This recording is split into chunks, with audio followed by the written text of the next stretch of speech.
Hey everybody, Shay here for another manga delve of Demon Slayer Kimetsu no Yaiba by Koharu Gotoge, and we're going to be working on chapter 3 today, Return by Dawn. I like to call back again to the Dawn thing because in chapter 1 and chapter 2, the whole thing, you're not going to make it back by dawn, you better stay, and then the family gets taken out, and then in the second chapter, it's make sure your sister doesn't come out at dawn, because of course, dawn, sunrise will take her out. So Return by Dawn. So we're going to keep that theme going. I like the rule of threes too. And in the last chapter, we met this dude right here at the tail end. And so we're going to hopefully get some probably training or some mentorship, or this is a sort of Act 2 scenario kicking in here. So he's likely going to make Tenjiro's life a miserable hell for the first half of this Act 2, but we'll find out. Let's get going. First page opening up with a bit of a summary from the chapter before. So we got greetings. This is, I forget his name. I don't think I got his name. The one that he got in this axe fight with right here. So this is a letter. Greetings, Lord Sekanji Orokodaki. I have sent a boy your way who says he wants to become a demon-slaying swordsman. He had the curse to fight me unarmed. A demon slaughtered his family, transforming his surviving sister into a demon, but she chooses not to attack humans. I sense something in these two that is different from the others. Like you, the boy has a strong sense of smell. Oh, like you. That's an interesting detail. I believe that perhaps he could be worthy of carrying on your traditions. Please train him. I know this is a selfish request, so please forgive me. I don't know how it would be a selfish request. This has nothing to do with the first dude that got encountered and got a hatchet thrown at him. So, but anyways, there's the opening here of Act 1 for this particular chapter. May this find you in good faith and in good spirits. Sincerely. Oh, there you go. His name. Giyu Tomioka. Okay, now we're going to flip back to where we left off in the end of the chapter where this guy's like, you can't kill him with that. Okay, so how can I finish him off? Well, don't trust what others say. Can't you solve this riddle yourself? I mean, I figure just like try everything, man, while you got this guy trapped. Well, he was trapped. We'll find out. Well, if stabbing won't work, I guess I'll try to crush his head. To completely crush the head, I'll have to smash it with a rock repeatedly. That's grotesque. It will surely suffer. His arms get all puny and small. I think they did. Maybe like you have to concentrate in order to keep that size, like she was doing. I don't know. Isn't there any way to kill it with one blow? That's him smelling. You got a scent like him, which we got a bit of a piece there. And Flipperoonie. Damn, this kid is no good. Damn, this kid is no good.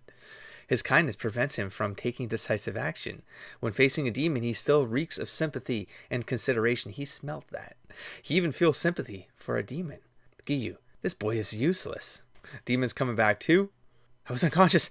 Is my body dead? I feel sick. That's the demon. That's strangely a kind of emotive for a demon. I mean, why wouldn't they be? And we got the tail end of Act 1 here with the dawn coming.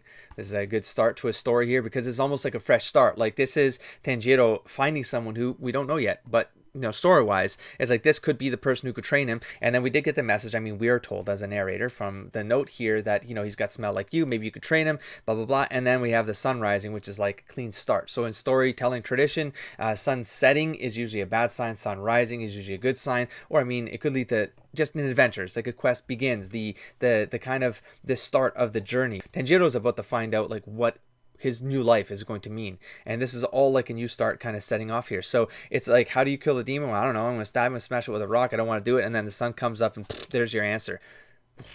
Up it goes. Now the sister better be hiding, because the sister was where right now? I could swear I saw her in a panel. Oh, she was in this panel back here still.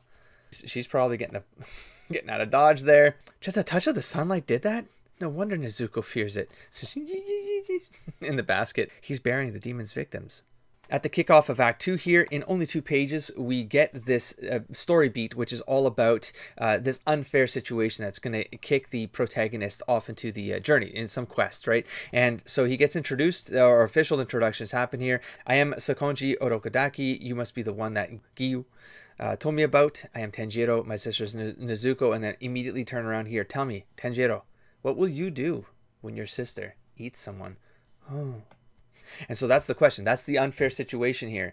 He wants to meet someone. He wants to get trained. He wants to take out the demon that killed his family. But his sister is a demon right now. And she could turn. She could. And then smack. When she said, I did not expect that.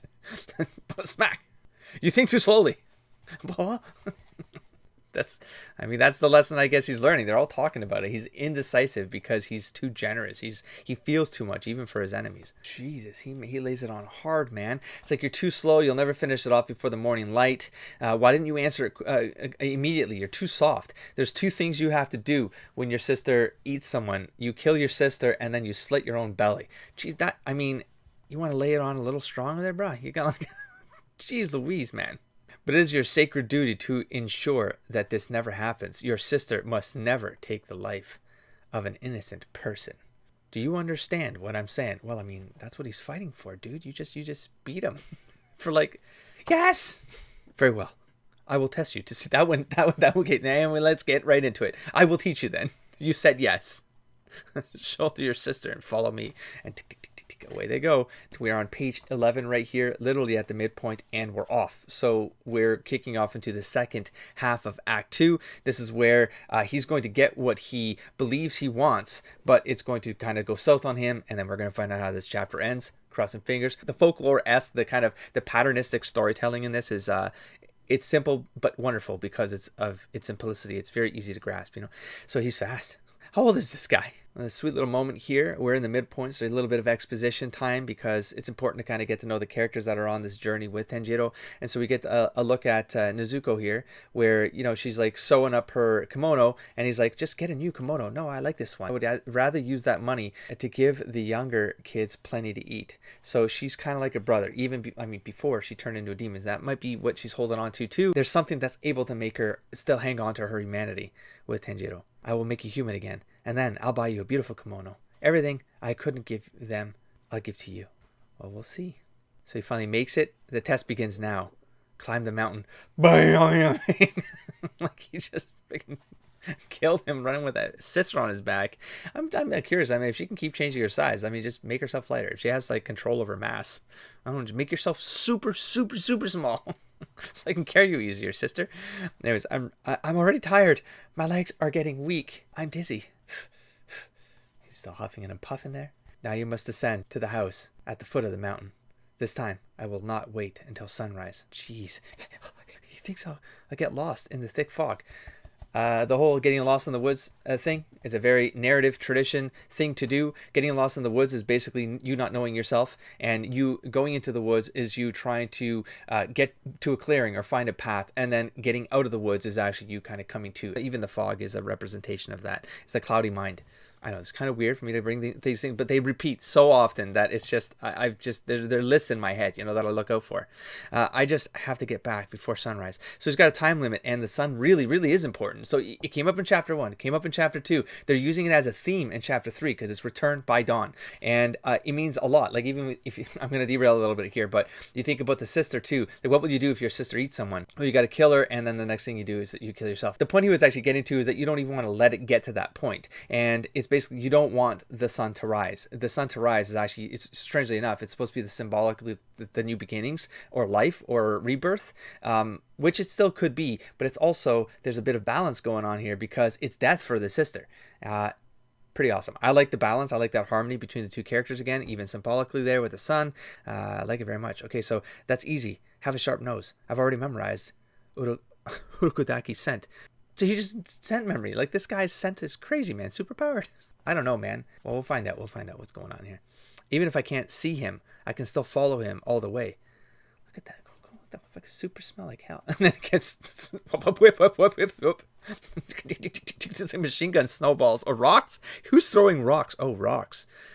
Wait, who's throwing rock? Wait, so it's not. Okay, so it's not. Oh, that's a trap. Oh shit. Okay, that's a trap. A covered pit. I get it. These are all traps. That's the challenge. He's all mangled up, all scratched up. His fucking hands, his face is all wrecked. Jesus. Uh-oh. Here we go again. Yeah. Thunk. Jeez Louise. Oh, he's just getting wrecked right now. I'm in big trouble. If I keep setting off every trap, I won't get down to the mountain by morning. Ooh, and I just noticed, up on this mountain, the air's so thin I can barely breathe. It's much worse than the mountain we lived on. That's why I feel so tired and dizzy. I feel like I might pass out. No, I've got to get back. Control your breathing. Sniff out the traps. Traps have to be set by someone, and those scents must linger. Yes, I can smell them. What the fuck? But knowing they're there doesn't grant me the ability to evade them all. So he's just getting bamboo whacked right now. Good lord. So I like the break here. I'm starting to get the signal, the visual signal of when these spaces happen. It's actually, you know, Western comics is usually a page flip is the time, the passage of time. So she's sleeping here. He's watching over her. Yeah, oh, shit, fuck. He makes it. Tenjiro. Kamado. I accept you as my student. That's got to be the end. That's going to be a page. That, yeah, of course. It had to be. Like, that was a... It's crazy that they did it in just a page slide right there instead of a page flip. But at the same time, it's like, what else could it have been? Like, he got wrecked. It's great stuff. I made it back. And then he accepts the student. In the second half of Act 2, it's usually the protagonist seeking out something that they want. In this case, it's him. We get the flashback here immediately too, which is all about his sister. He wants to give his sister everything. And then from there, it's, you know, he wants this, but he's got to give something. He's got to pay some price in order to get it. It's almost like the protagonist wants too much and they have to get put in their place before they realize they have to tweak it a little bit, you know? And so for him to get what he wants, well, he's got to go through this training and he's got to get beat on. He's just got to get wrecked here. Him paying the price is that this training is going to be a massive hardship for him. And then through that hardship, and this is us going into Act 3, he comes to this catalytic moment where he realizes, okay, wait, no, I have to slow down. I have to think through this. And that's exactly right here. Where he says, I can, if I just calm down, I can smell this. Someone set the traps. I can smell them. I can get through this. But just because I can smell them doesn't mean I can avoid them. And so he's still going to get wrecked. But then in Act 3, it's all about the payoff. He's going to temper himself. He's going to own it. He's going to persevere. And then he's going to get a payoff. And then that's it. He becomes a student. Good chapter, nice and slick. I'm kind of testing the length of these videos as I go, so they're going to be a little bit maybe tighter or shorter, but hopefully I still touch on the points that I was touching on when the videos were longer. Hopefully I'm going to find a balance through this. Just hang in there with me. It's probably all going to happen while I get through Demon Slayer, this experimentation. If you have any comments along the way, please leave them in the comments below so that I can kind of gauge things as I go. I can see the data and the analytics, and I can see what people are interested in versus what they're not. More people are interested in the reactionary components of these videos, so me going through the pages and reacting to the page flips and the things, the events that happen, and not so much about the more vlog like stuff when I start talking about other things. So I mean, I'm okay with splitting those videos up. Maybe what I can do is I can focus more on the reaction stuff for these, and then maybe for the entire volume, I can do something like a vlog that is more like a review. It's a speculation thing for the next volume, you know, and I can make it more of a vlog for the entire volume. I don't know. I'm playing around with this channel, and as I figure things out, things will change. It's just weird because I love seeing things that match, you know, and so it bothers me when I look at a playlist and they're not matching, you know. That's kind of killing me, but I'm gonna have to hang in there. You're gonna have to hang in there, and hopefully I will find something that just works. There's so many chapters, right, to go through, and now there's new manga that's coming in, so something will get figured out. I'll iron this out. Okay, just hang in there with me.